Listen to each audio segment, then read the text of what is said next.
afternoon, everyone. I'm here on behalf of ECTA to welcome our wonderful friend here, the big three, the secret trio to management success.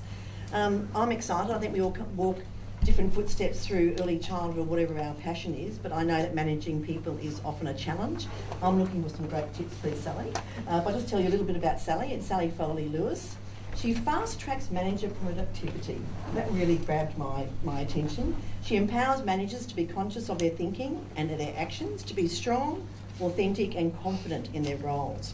Sally is a skill builder and insight igniter who prepares and helps managers to build their own management and leadership legacy from day one. So we can start afresh after this. She's worked with managers at all levels across a range of industries such as aviation, shipbuilding, oil and gas, telcos, finance, health and education.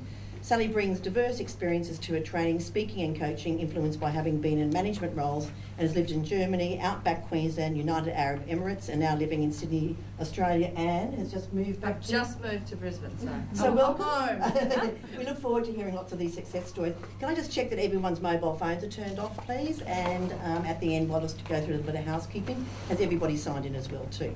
Great. Thank you, Sally. Thank you. It's the afternoon session, which means no one falls asleep. Except Not on for your me. watch. All right. So yes, you've got lots of bits and pieces on your chair. So there's some handouts, there's some little freebies there. There is a raffle ticket, so yes, read into that as you will. I have got some prizes. What on earth are these for? Stress. Stress? Yeah. What else? Fun stuff. Fun stuff, yes. What else? Waking us up. Waking you up, yes. Lighten the mood. Lighten the mood, absolutely. Fun. Fun? Yeah. When I was checking out the website for coming along to this conference, you know, presenters do have to do a bit of research, and I saw that there was play. Play was an element, and I thought, well, I had a week full of corporates, so that was a bit of a boring, blue-suited kind of moment. No offence, corporates, I know I'm on film now. But also, I thought, this is where we can actually enjoy what we're doing. And when we have a moment of clarity, when the light bulb goes on, what really helps to embed that or anchor it, if you like a neuro-linguistic programming term, is you can have a little moment. And let everyone else know that you've had a moment, you've had a light bulb moment. Or if it was super duper great, you can share that as well, okay? And so, oh, I didn't fizzle too much. Okay, there we go. So, feel free to pop off whenever you like. Feel free to whenever you like. Okay. That's what this is about. Because when you have that moment, when you get an aha moment or a light bulb moment, make sure you anchor it and share it. Are we up for that? Yeah. All right, grab your whistles. Oh, you didn't get one. Here we go. You didn't get one? There's plenty at the back of the... There's one spare here. Everybody got whistles? That's it. All right.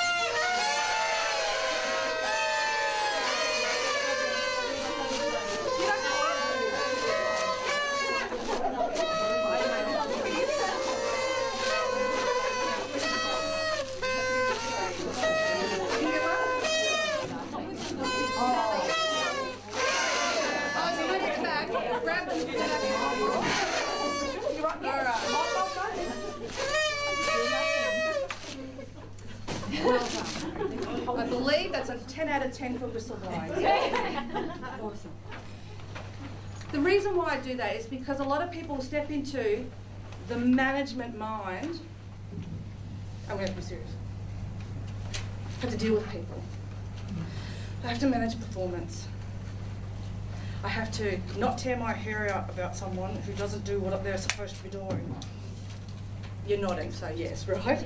Yeah. It does get frustrating when you have to switch into manager mode, but not always does it have to be that way.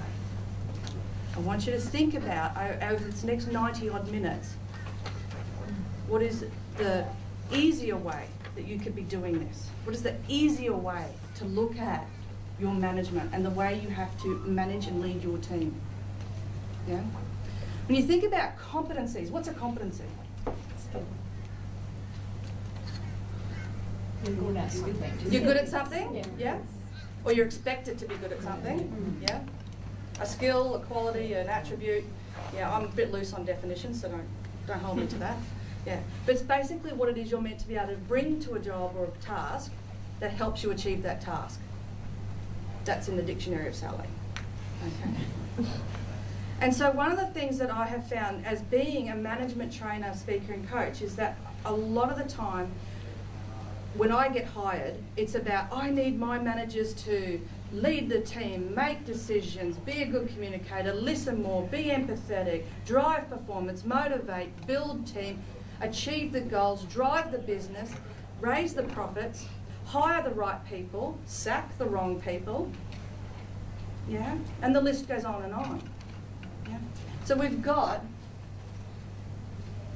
almost 3 million hits just on leadership competencies. I'd like to say I went through every single one of them, but let's face it, that I didn't. Yeah. But there are a bunch of competencies that we as leaders need to bring to our role. Centre directors, anyone in this room who doesn't manage people at all? You all have to manage someone? You will one day? Well, I think that's what my curriculum advisor wants. Okay. We'll make it gentle for you. So tell me, what are the competencies you need in your role? Flexibility. Flexibility? Effective communicators. Hearing Flexibility? What was the other one? Effective communicators. Good listener. Pardon? A good listener. Have to do it every time. Tact. Tact? Oh, really? That's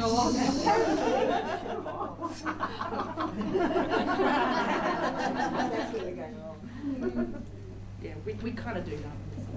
What else do we need? That's tact, by the way. Empathy. Decision maker.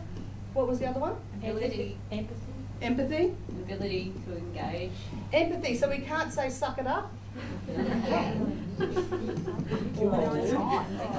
do all the time. I do. Sometimes it's just got to suck it up. Why do we have to suck it up if you can't say it? My niece says, at all age of 9, she came out with toughen up, buttercup. So cute. I think you often have to be a coach. Yes. Working towards a vision, a shared vision Yeah. together, so you have a collective. Yeah. Inspirer. Counselor. You need visions. Negotiator. You could be a psychologist. Counsellor, I was about to say counsellor, mother. Emotional coach. Being a manager. It's huge. That's one of the business. Leader.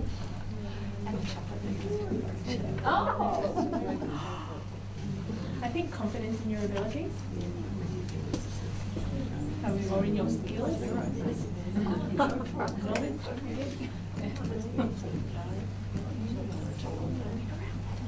I think in yourself you need to be prepared to think outside the box. Does that come under? I know you're creating. Yeah. Can we do creative thinking? I like it. See? Thinking outside. Should you blow on I can spell that. You should. Bloody mistake. Go on. On the inside there's a little more blow. We could fill the board, couldn't we? Yeah. Yeah. Particularly if I wrote bigger. So there are so many competencies that we need to bring in every morning and make sure they are at the peak of their performance for the whole day. Exhausting. Yeah. When I was 15, I was nominated to go on a leadership camp through the Police Citizens Youth Welfare Association. And I had the best time. I thought it was great. It was a real laugh. Did absolutely nothing that was meant to be to do with developing leadership skills. And came to the end of the week when almost all of us got a real yelling at from the police officers who were running the show saying, you didn't switch in, you didn't look at your leadership skills, you didn't play the game, you didn't do this, you didn't do that. And I took it to heart. I took it quite personally. And so when people were leaving, I went up to one of the police officers and said, I get it now. Could I please repeat this program in the next school holidays? And they said yes. And so I did. And when I repeated it, and actually paid attention, and really put full skin in the game, I got a lot out of it. And one of the comments, or one of the the lines that one of the leaders said during that week, which has stuck with me ever since, and I'm only 21, so it's not too many years, but it has stuck with me for over 20 years, has been a leader is someone who has a compass in the brain and a magnet in their heart. Yeah. Is that a pop-off moment for anyone? Yeah. It was. Can you say it again? A leader is someone who has a compass in their head or their mind and a magnet in their heart. Now that, I'm not the brightest, kid in the pumpkin patch, but for something to stick for over 20 years, to me that's really makes me think. It makes me think about what I bring to any role that I take on. Yeah. So I want to share that, and every time I present to groups, I share that because it has, to me it's rich, yeah? And the Constable Mark was the person who said it, so I can't, I just borrow it and pass it on, but Mark said that, so it was very inspiring at the time, yeah. And then anyone here not a Queenslander? Anyone not know who Foley-Lewis is? Him? Yep. At the end of that week, he awarded me a Youth Leadership Award. So, yay, corrupt cops! Love it. Such is life. But anyway, there you go. So, you give and you take. That's what it's like. Yeah. So when we think about competencies, what I think of are 12 key competencies for managers. But when we need to manage people. Yeah. Now, out of those 12, there are 3 that come up time and time again. When I'm coaching, when I'm training, there are 3 that constantly get presented to me, and that's where we're going to get into today, the secret 3. Yeah. If I'm in your way, just tell me to do this or do that. So, the first one, let's get into that. Expectations. Have you ever had a moment where you just think, that's not what I said? You give it, say yes. Have you ever thought, what is going on? Yeah. I want you, if you can see the slide up here, these are from Walmart. These are classic Walmart moments. Shane, quit offering extended warranties on the fried chicken. Yeah. Shane, stop asking, is that your final answer? And offering to let them phone a friend after each order. Management. You can imagine the staff room whiteboard, can't you? Yeah? Yeah. Now, do not put knives in soapy water or anything else sharp. Okay? That's you, Shane. Shane, stop putting some assembly required stickers on the 8-piece chickens. Brilliant. I so want to meet Shane. Yeah. I mean, the kid's a crack up, obviously, yeah. But look, but you can imagine. These are happening all the time. There's about another 4 or 5 of them I've got on another computer. So Shane's a bit of a larrikin, and this is the funny side of it. But the reality is, there's the other side, isn't it? What happens to you when your expectations aren't met? You get frustrated. Frustration, yeah. Disappointed. Overloaded. Stressed. Stressed. What happens to the other members of the team when that person hasn't met the expectations? They all let down there. They're let down? Yeah. What's it? Pick up the slack. And what's the message that gets sent to? It's okay.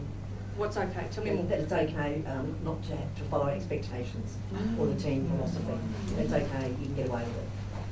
Especially if they get away with it. Yeah. And you're not respecting the team. Yeah.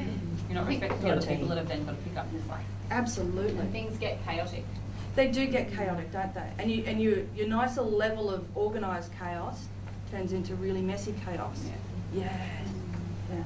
What happens to your centre or your organisation? It's not Yeah, performing. it's that people don't really want to come to work because it's not a nice place to be, and Yeah. sort of flows through to the children and the families and Reputation can be lost. Yeah. It's not connected, and also it forms factions within your team. It can be. Have you got an example of that? I've got one staff member who every month needs a little bit of support with some of her understanding of what her role is. And because usually every month I know, it's usually time a month for her. I've got a diary I know now, so I try and get it just beforehand and say, remember what we've talked about, and I've given her other roles. But it just, for me, I get staff coming to me saying, so and so's not doing this. Look at her; she looks so unhappy. You know, why is she here? You know, why is she? You know, because she knows every bit of her rights. That's why she's there. And she's performance managed and reviewed, but yeah. That's an interesting scenario, isn't it? And one of the She's been there things. 8 years too. Why is she still there then if she's continually not performing and you're managing? Because I'm part of a school. She does a shift that is a really difficult shift. We're looking at continuity, and once a month she comes good for a It's the couple of first weeks. thing I would say, Mm. as hard as it is to move that person. Oh on, no, I'd love to move, but no, it it's would be actually the easiest there's possible also thing to do. political things which involve someone in the school Yeah. management board. The question is good, but it's Yeah. beyond this room because it's a political Yeah. question in there. Yeah, Yeah, definitely. yeah. So But you know.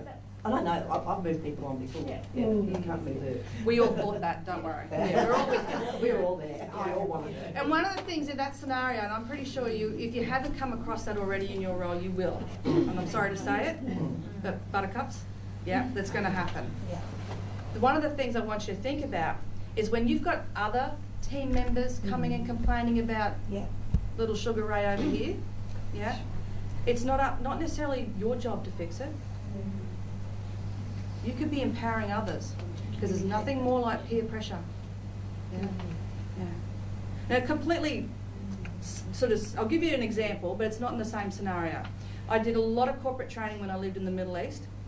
I'd have a room full of men, engineers, great, but you know, very linear in their thinking, a lot of them. But every now and again, I'd have someone who's fairly creative and fairly disruptive. And because I'm a white Western woman, it would also be quite an interesting scenario that they would test boundaries per se. But usually I don't say anything. I don't say anything because usually by the end of the first day, beginning of the second day, the peers are pulling him into line. So think about that. Think about, and even though we're talking about expectations, I want you to think about how quickly you feel like you have to react. There's some value in sitting in the silence or sitting in the moment and just seeing who else could step up. Who else of the team? Yeah. We want to fix. We want to get it done. We want to get it sorted. We want to get it right. Yeah? I get that. There's that sense of urgency because we can't have anything wrong. We've got to have everything looking right and being right. I absolutely get that. But pause for that moment. Sit in the silence. And when I say sit in the silence, I don't mean weeks and days. I mean it could be just 5-10 minutes. And just see how it can unfold, where you could be empowering one of the other staff to say something. That staff member comes to you and whinges about someone else. Have you said something? So what have you tried to do to fix this? Yeah. Yeah. Thanks, Vivian. Yeah. What I want you to do is turn to the person next to you or in threes, whatever's going to work for you. And I want you to, everyone share a particular time when your expectations have gone out the window. And this is your time to vent, so get it out. But we will stop, we'll put a cap on it. All right? Okay, because we're not going to do all the counselling today. Yeah? But I want you to share a scenario with the person next to you. Okay? So over to you. The reason why I asked you to share a story is because now I want to plug that in. It's fresh for you now. Sorry to do that to you on a Saturday, to remind you of something. But as we go through what the heck do you do about it, I want you to think about that scenario. Yeah? I want you to think about what you could have done differently, and that's not about kicking yourself because you didn't do it, but it's about what it is you need to take forward. And some people also talk about, well, I've tried this and I've tried that and I've tried this and I've tried that. Okay, and I get that. So what I want you to think about is listing all the things you have tried. Actually write down your list of things you've tried. And then move that to the side, because once you've written it down, there's some clarity in writing. And we all know the definition of insanity. Doing the same thing, yes, over and over again, expecting a different outcome. Yeah, yeah. So writing down what you've already tried, put that aside, that helps get it out of your head. The decluttering up here. Okay? So that's as a strategy as well. So what do you do to make sure your expectations are clear? Make sure your expectations are met. To make sure that the performance you get equals the expectation you set. Well, think about what it is you really want. And I know, well, duh, yeah. However, when you're in a hurry and you've got a million things to do, you've got all this staff to deal with, you've got princess parents, don't we? A little bit. Some of them, not all of them, but we have the one at least princess parent, don't we? You've got the demands on you. So stop. I'm a big proponent of stopping. I'll say stop a lot. Because when we stop, we'll get some clarity, can think. You notice also when you do stop, you go, take a big breath in. That's oxygenating the brain. Now, there's a whole bunch of science behind that, but as you can tell, being a scientist that I ain't, just trust me, I've been told. But oxygenating the brain is good for us. It's good for us for thinking. People meditating, they get so much clarity in all of that process of stopping and oxygenating the brain. Stop. What do you really want the person to do? Thinking about your scenario now, how could you have framed your request, your expectation differently? Yeah. The 3 C's. We want to make sure that we're clear, we're correct, that's obvious, I know that, but also complete. But complete has a little bit of, the small terms and conditions written below underneath it, okay? And I'll give you that in a moment. How do you make sure that you're clear with that person? I guess getting them to repeat back what you've, making sure that they understand what you've said. Yeah. Asking them to repeat back, so make an action plan, I guess. Yeah. Oh, I'm not stupid. Yeah. Yeah, we're going to get that back, aren't we? Thank you for falling into my trap there. I appreciate that. If we're saying, now tell me what I just said, pat, pat, pat, we're a bit patronising, aren't we? Yeah. One of the things I've used in the past with my team is, I'm stressed. I don't know if I've given you all the information. Can you tell me what I just told you so I know I've given you everything? I've made it like I'm the one that might not be clear. I've owned it. Yeah? Where I've owned the responsibility in that conversation to check that I've given them everything.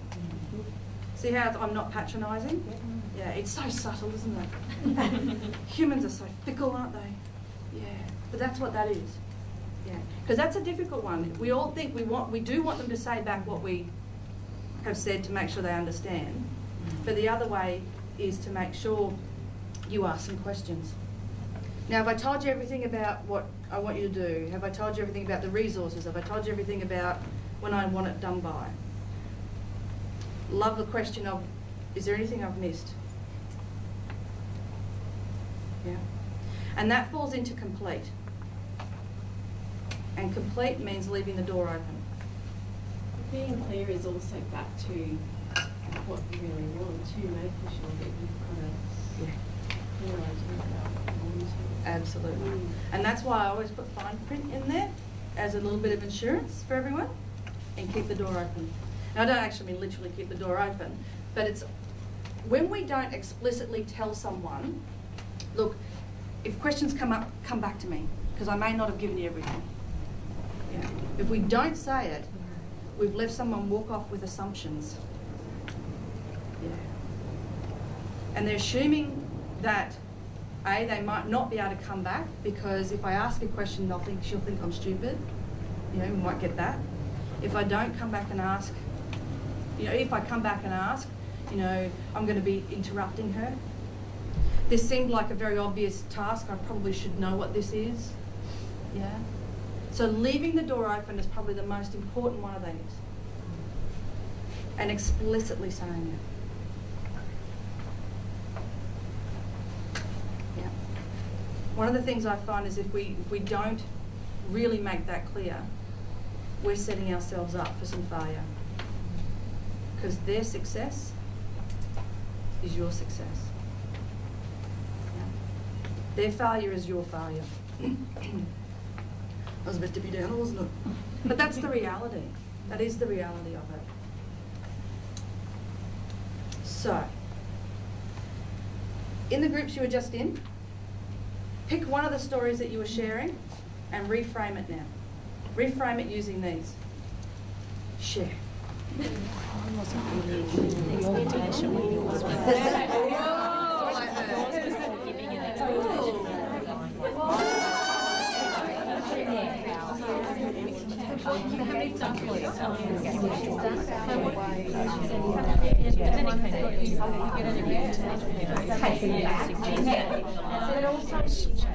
When you set the budget,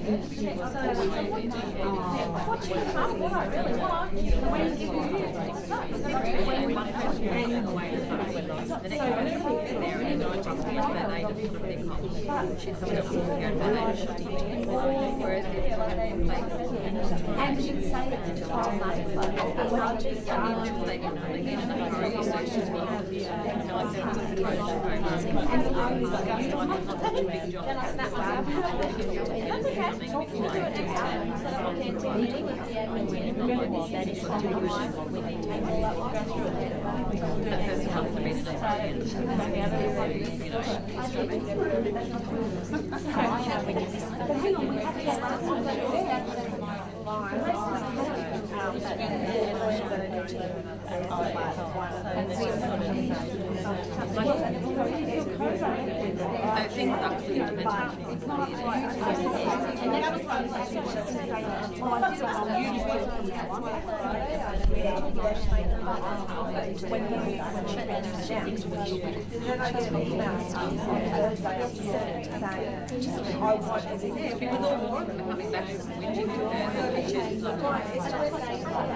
They're all just expecting that someone else is to tie them up.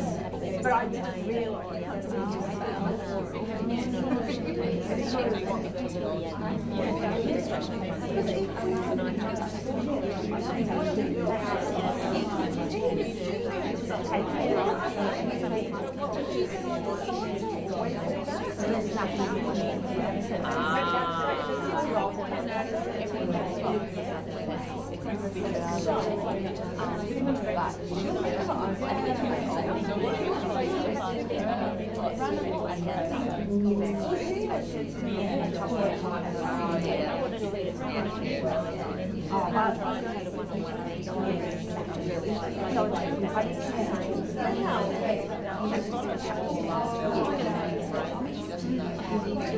well, the only other option is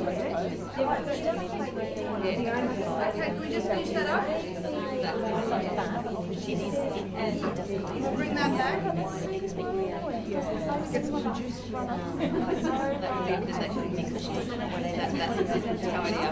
Okay. Would anyone like to share the scenario?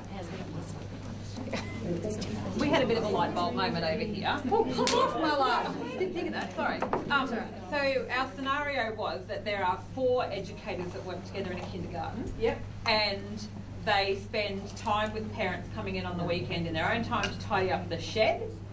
And then, a week later, all 4 of them whinge that the shed's untidy. And so they're sort of the feedback back to them it's it's one of you, it's all of you. And our light bulb moment was we actually think it is definitely the educators, but it's because they're not actually supervising the children. So that, you know, the children are actually putting the stuff away. So it's actually not the educators per se physically doing it, but it's that they're actually not. Yeah, that's exactly right. What was It's their inaction in supervising the children. So our light bulb moment kind of was, in actual fact, we don't need to teach the staff how to tidy up. We actually need to teach the children. What came through for you out of this? That we weren't very clear in terms of, you know, we're going to the effort to clean the shed, but we actually haven't been clear in that we're assuming it's the adults tidying up. In actual fact, it's probably the children. So it's about teaching the children. Yeah. And sometimes that doesn't clear. I mean, then there's an issue, isn't there? And so in that problem identification and understanding the problem, you think you're doing one thing, but, you know, good digging there, good investigative work to then come back to what you really want. Yeah, nice one. Yeah. But funny. I mean, poor educators. All whingy. I think they deserve a whistle, don't they? Yeah. Anyone else want to share one? This back corner looked very deep in there. We're going to solve this problem. Oh, okay. Well, we have a collective wisdom here, so share. Please. I think communication is when you're working with. I'm in a small team. There's only one other person and myself, so we don't. If there's conflict with that other person, it's very difficult to vent and get some feedback. So this person that I'm working with really is very explicit. She needs very direct information. And I'm like, okay, that area over there is your area. I'll just go over here. Expecting that she'd be covering that area without me having to say, no, I need you to supervise. Take a few photos, that would be great. Also, if you notice so-and-so doing this, make sure you intervene. So all that information, I would have assumed that for a person with experience I wouldn't need to say it. Okay. But I'm learning now, this is my third year working with this, that I have to be very explicit. Make sure you keep an eye on so-and-so, make sure you take a few photos of what the project is, make sure you write a few things down. Don't leave that area without telling me. Yeah. And it's patronised. I feel if someone spoke to me like that. Yeah, but you don't need it. You don't need it. Maybe she likes just... Yeah, she does like. Okay, here's something for you. And you okay if we go off track a bit? All right, because I'd rather go where we need to go than... Don't tell the conference people that. Sorry. Okay, here's something. When you've got someone who needs some sort of direction like this, and you're kind of going to get sick and tired, 3 years now, it ain't going to change if you don't change. It's been going on before that. She ain't going to change unless you do something about it. Okay, I'm fairly direct and straightforward. Are you okay with me doing that? All right, next the shoes come off and I get really into it. Ask her questions rather than tell her what to do. Yeah, okay. Okay? Yep. That thing where you're going to take some photos of the project, it's how do you think you'll capture some stuff around the project? Yeah.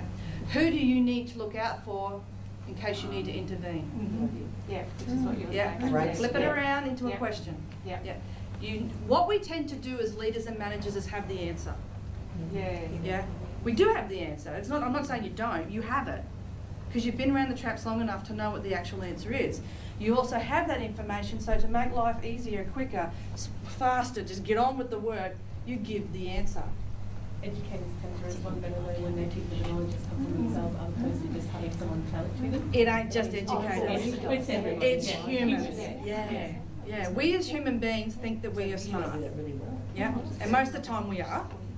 But we'd like to sort of step up into that.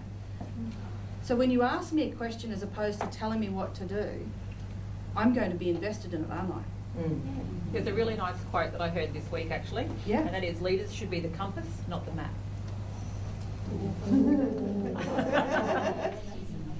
Sorry, that just kind of fit to what you were just saying. I'm going to write that compass, not map. That's an A. I'll go back to A+. compass, not map. Or not, thank you. Yeah. So think about twisting it around into questions, because what you'll find in time, what happens when we ask our staff questions as opposed to giving directions, is they start to think for themselves. Okay. Hallelujah. Yeah? Yeah. And we just You're said that's training very- her. Yeah, we will just say that It's very much like how we teach children, inquiry based.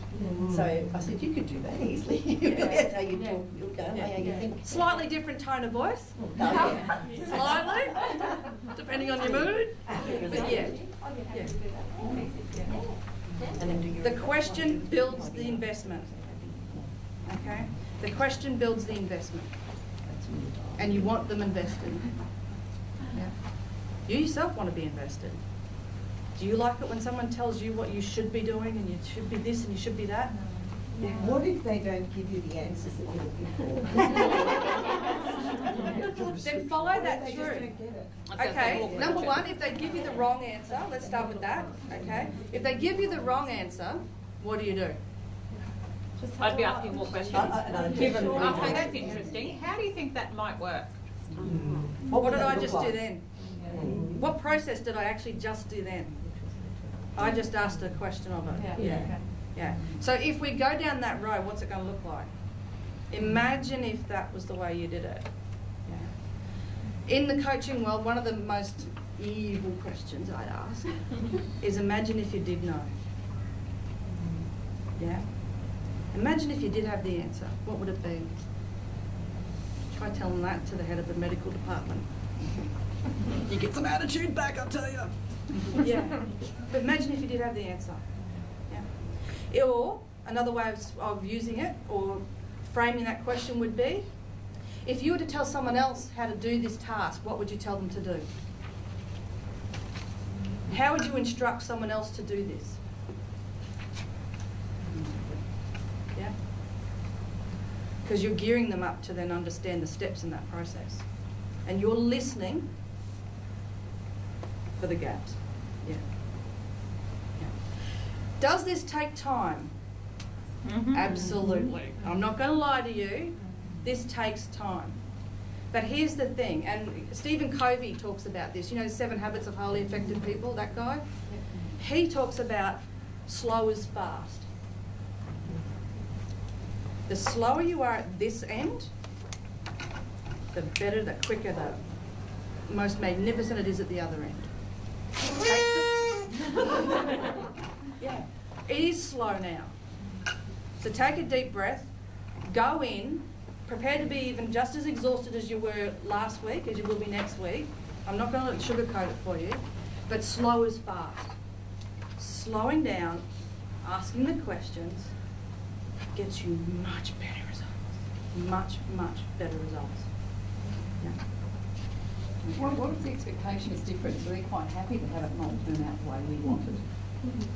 Then you haven't articulated what your expectation is clearly enough for them to get it. They might disagree. They can disagree. You can always agree to disagree. But then I would challenge you on one thing without knowing the full story behind it. Number one, are you asking them to be at a standard that's above what is actually expected? Oh, no. Okay. Well, then you need to state it clearly and say, what aren't you getting about this? Ask them. Yeah. Yeah. Can you come with me? I need to be clear that you get how important this is. You know, kids, I mean, you know kids better than I do. I actually don't have kids. I have a husband who has a motorbike. So there you go. So we're on the same page. However, kids want to know why, don't they? They're asking why. We as adults have the exact same process going on in our heads. We've just learnt that it's not socially acceptable at 40 years of age to go, why? But why? But why? We internalise it. So why? Why is it that they're not getting it? Why is it so important that they meet your expectation? Have you got an answer? Oh, yes. Yeah? Because the community in general, the parents in particular, expect that. That's too fluffy. What else?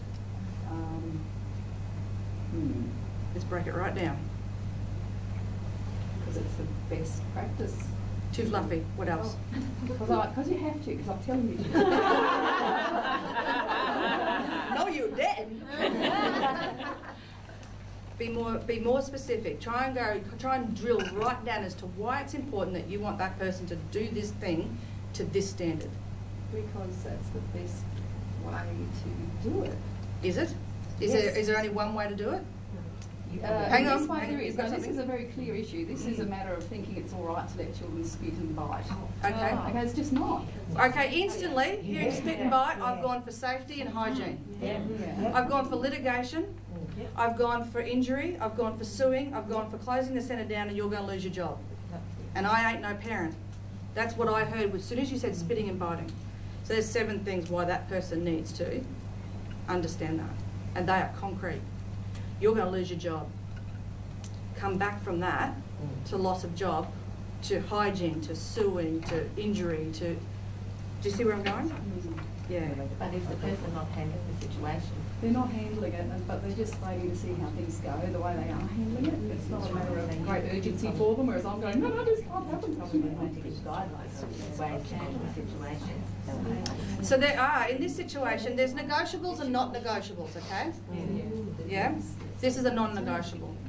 And there's nothing wrong with saying to your staff, look, I understand where you're going, trying to see things unfold and see where the child gets it. Some things are negotiable on that. There's no negotiating on this one. This is a non-negotiable one. Yeah. I like your creativity and I like that you're searching for options around it, but this is not the one to do it on. Yeah? Would that work? Yeah. Because you need to praise that staff member for actually thinking about where's this going, because we can jump in too quick sometimes. Not on spitting and biting though. So, yeah. So when we've got something that's a problem, and we'll get into this into the one of the other trio, which is the F. When we've got a problem, stop giggling, going wherever the heck you just went with that. Fruit. When we have a problem, we don't want to blame the person, do we? We don't personalise the whole person. Okay, the answer to that is no, as much as we might want to. All right. We put the problem as a third person or as a third entity. Yeah? Yeah. The management of this child around spitting and biting is actually non-negotiable.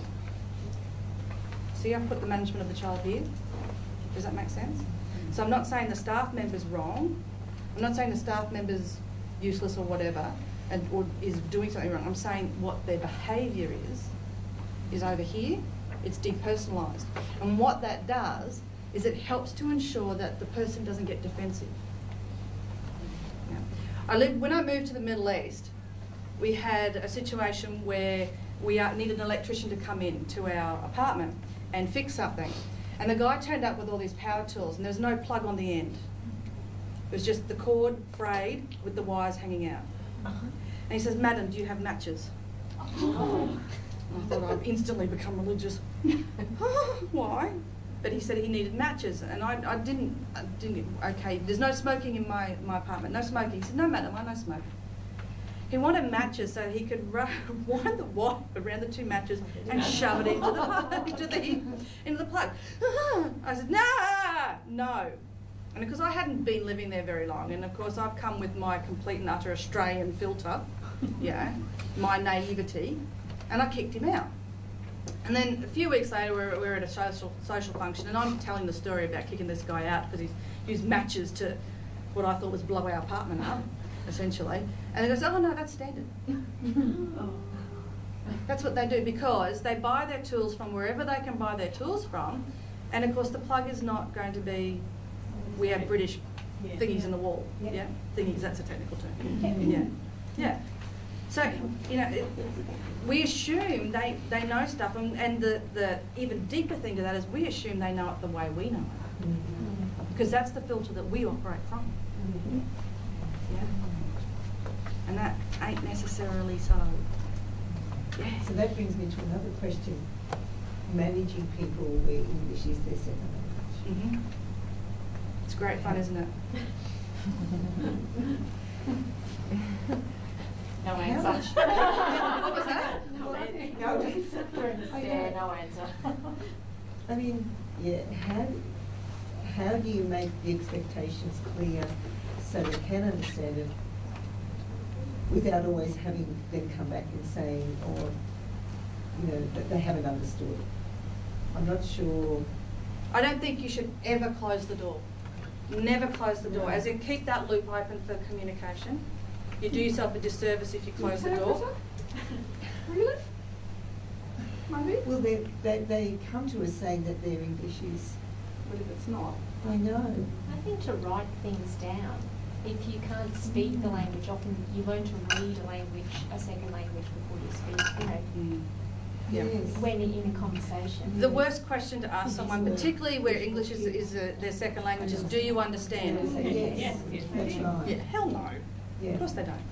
So don't ask the closed yes/no question. Yeah. And you might be able to say, I need to know that you're understanding all of this, so can you now tell me what the task is? And it's really just reframing the same thing. Yeah, you wanted to make a comment? Yeah. How do you manage a staff member that thinks they know more than you? Give them a project. Yeah. Stretch them. Stretch them. Ask them to come up with a project. I am the laziest boss around. When I had a team, it was, you tell me what you want to do. Now I would be listening, and if they went off the curveball, obviously I don't allow them to do things that they're not supposed to be doing. But I would be absolutely, wow, answer the question, great. But that's what I would be doing. If you've got someone who knows more than you, then, well, you tell me what needs fixing. If you can see stuff that I can't see, then fix it. Stretch them. Absolutely stretch them. And it's not to find them come undone at all. That's not what this is about. We're not mean and nasty. But let them step up to the role. Yeah? Absolutely. I think as well, once you do that, you find that they're back down as well. If you give them To the some power, degree. they'll often back down. Yeah, to some degree, yeah. But then you might find if they actually do step up to that, then you've actually you've halved your job. You've halved your job, and they've taken on that level of development. Yeah. So.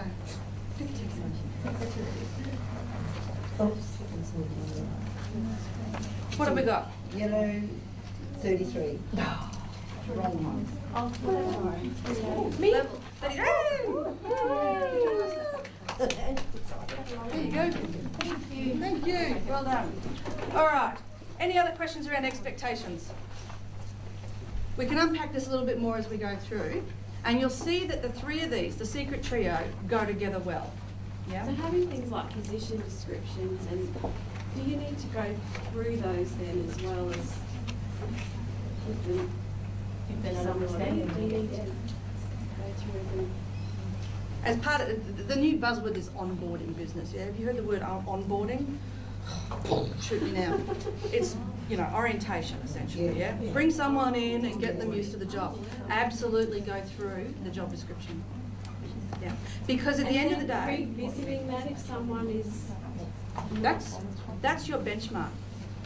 That is, and I don't want to say this in a too derogatory way, but that's your ammunition. and you can ask her how she's going. How do you feel you're going in this regard? Yes. 360-degree feedback processes are where, has anyone not heard of a 360? You've all heard of 360-degree? Okay. It's where you actually ask your staff and people above you, more senior to you. So for some of you, it could be your board, your committee, or your board, or your boss, whoever it is above you. It could also be some of your clients or your customers or your stakeholders. It could be parents. And you complete a survey about yourself and your own management leadership. And one of the biggest things you find, and I've just done a batch of them just recently with a bunch of executives, and you've got these people who are, answer myself, I'm always brilliant, I'm excellent at everything. However, the staff say a whole other story, the peers say a slightly different story, and the board have got a real mixed response. Yeah? So asking people how they think they went is a great level up. Asking them before you tell them is a great way for you to find out just where this person's thinking is at. Yeah, it's a good one. Thank you. Yeah, very rich. Okay. We time to move on to delegation. What's delegation? Making sure you don't do everything. Sharing the load. Sharing the load. Not doing everything. What else? Empowering others. Empowering others. Absolutely. That's a good one. That was a nice one, wasn't it? Sorry. Yeah, it's better. Yeah, it's a bit of this, a bit of that. Let's face it.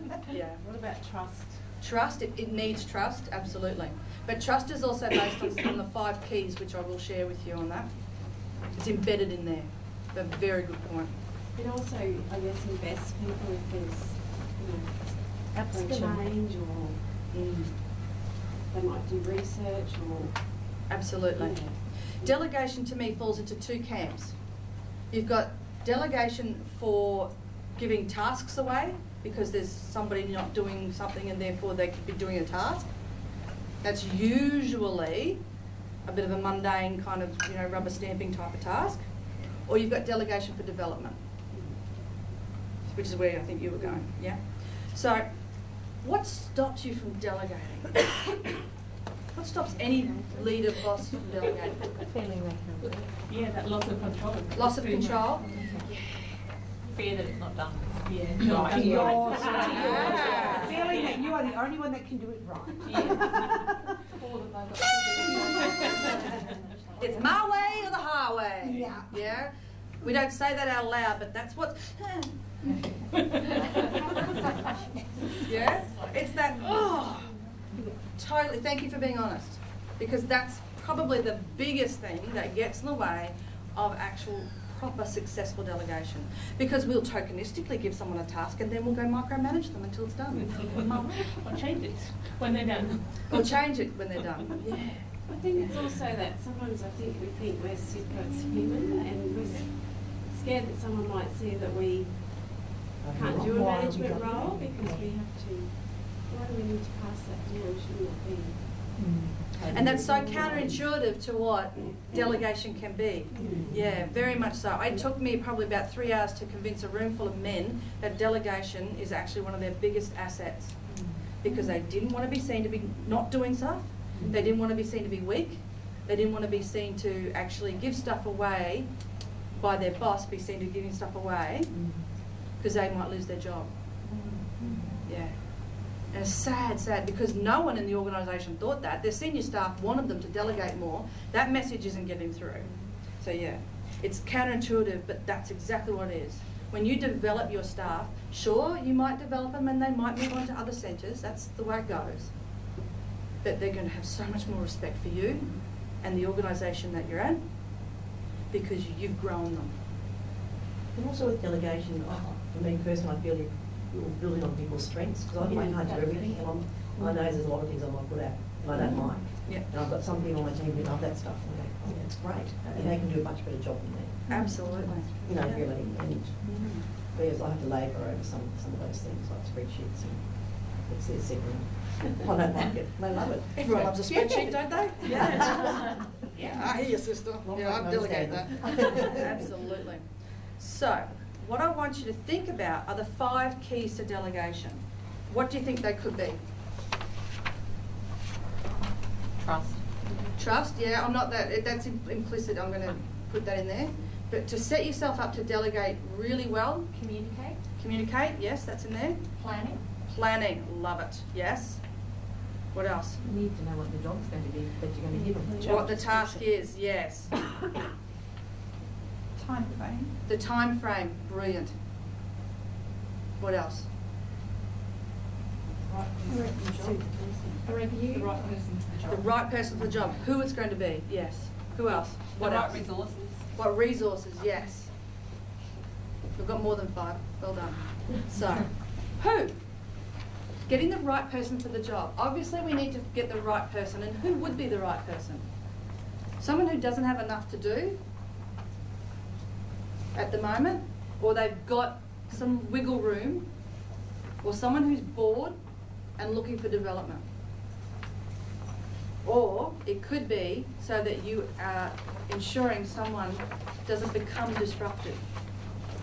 Keeping them busy. Yeah. That doesn't mean giving them rubbishy, horrible jobs all the time, but it's about thinking about what can I give this person to keep them engaged and keep them doing stuff. Yeah.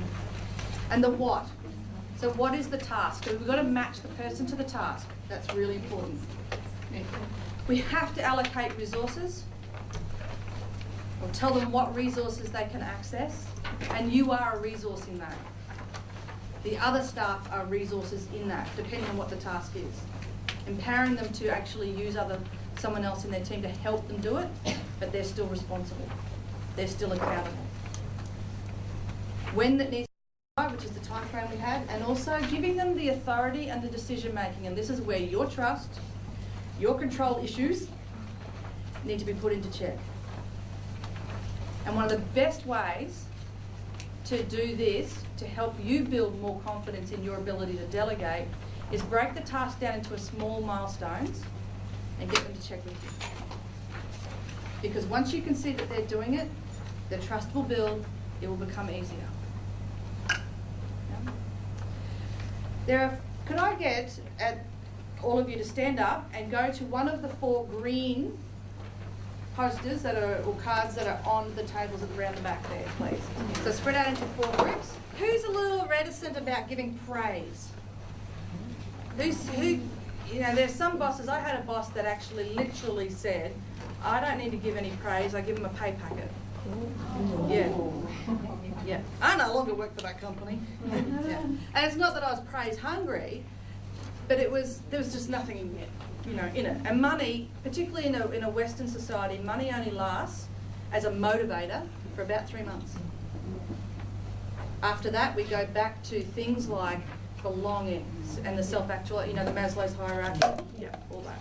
So that's the sort of stuff where money, it doesn't have a huge big punch when it comes to being a motivator. It's actually required, a decent pay is required in order to then have motivation built on top of it. Giving praise helps engage, helps develop. Giving praise helps build confidence, and that's just for the praise giver. Not just for the receiver, that's just the praise giver. When we give praise, authentic praise,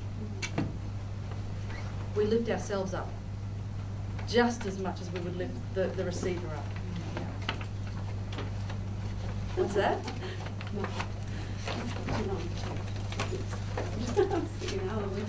Yeah. We can go there if you want. Yeah. There's a formula that I use for giving feedback, and this is for positive or the other stuff where we have to fix things. And it's EECC. Example, effect, change, and commitment. So let's break those down quickly. Example is when you see something happening, we need to be really specific about what it was. Now, for example, we've got the spitting and biting issue from before. That's what we talk about. We don't talk about that person's management of children overall, or that person's leadership and teaching or educating of children overall. We talk about the specific incident of the spitting and the biting. Yeah? Because if we talk about their whole ability to educate, we're inadvertently going to be incorrect. It also, if we're very vague and we're not specific, we're not helping that person make the connection, which means they've got the ability to. Yeah. We don't engage them into it so that they've got a clear understanding of what's going on. It's like evidence. Yeah. We need to be really specific. If someone doesn't turn up to work on time, we can't say you're always late. Start jotting down the exact times and days that they're late so you can actually use that information. Be specific. Yeah. Because someone's not always late, unless they're really always late, and that's pretty rare. But you know what I mean? Like, we're not always late. That's unfair to say so. Yeah. So, what's the effect of this? Most of the time, if we don't make it clear what the effect of that behaviour is, then it ain't my problem. Because let's face it, if they knew what they were doing, had an impact, a negative impact, and they actually understood that, then they wouldn't do it. It's not their problem. It's actually your problem. Until you explain what it is and the effect it is having on them, which means their performance, their job security, the children, the parents, the centre, you name it. Name as many things as you can until they get that, okay, I can see this is a problem. Yeah? That secures the link to their behaviour and that it is a problem. And it's very difficult to make sure your tone of voice doesn't step into blame in this. Yeah? So being very aware of what you're saying is, again, put it out as the third person in the conversation. Look, the effect that this has, it means that we're running the risk of hygiene, we're running the risk of disease control or injuries or parents suing us. You know, that's the sort of stuff. And tapping your hand, putting the problem in your hand and tapping it, actually physically doing that. And look at your hand even. You don't even have to look at the person. You can look at your hand and say, this means that we could have, you know, parents could sue us. And then, you know, imagine if we had this massive lawsuit. We'd all lose our jobs. Okay? And I know that might sound a bit dramatic, but this is where this could lead. Yeah? I'm just taking your spitting example. Yep. So using your hand as that third person, or if you've got timesheets, hold the timesheets. Whatever it is, that's what you do. And you make the effect clear. Yeah. And so then we move into the change process. And this is where your good quality questions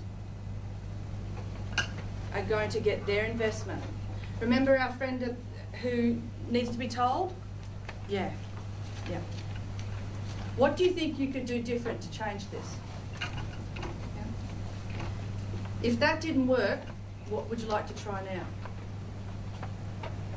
Okay, I understand you want to go down that road, but where do you think that's going to lead us? What could be some of the results in this? What could possibly go wrong? Let's think about that just for a moment. Yeah. So asking those questions, getting them to come up with the answer, which means you're getting them to tell you how they're going to change, and creating the action plan based on that, and when they're going to do it by, which means commitment. And this is not just their commitment, but it's also yours. I'm really pleased that you're committed to doing this. Can I just check, you know, how committed are you to this? And one of the easiest ways to do this, and I do this in a lot of my coaching sessions, is to say to someone, give me a score out of 10 as to how committed you are to doing this. And, you know, yeah, 5.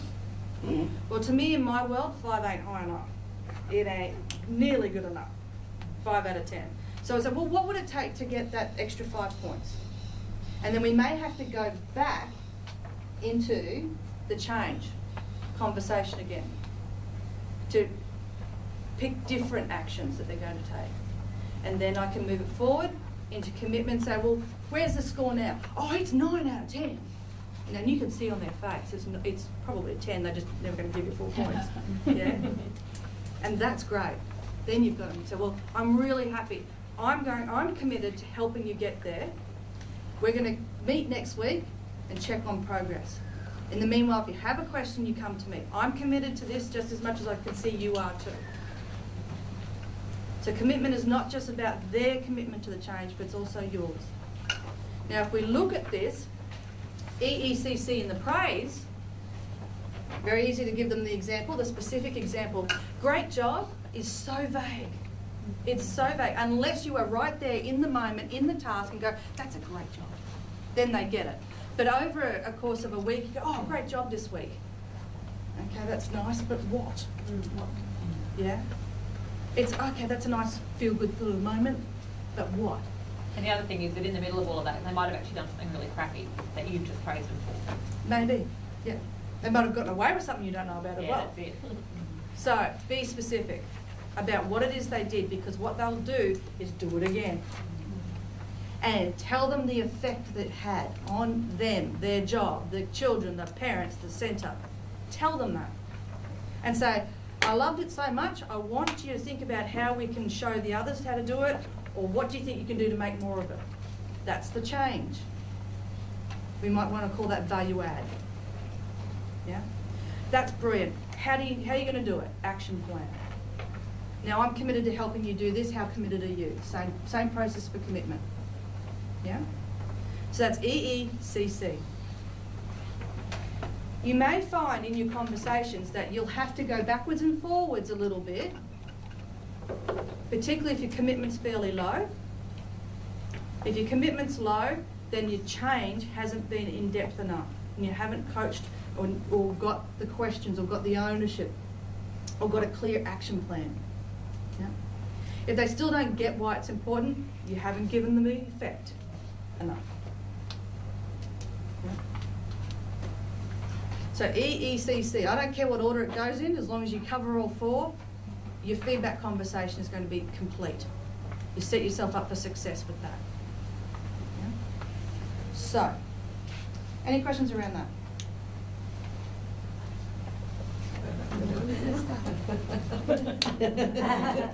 Anything else you want to share? Thank you. Can we all give Sally a big boot?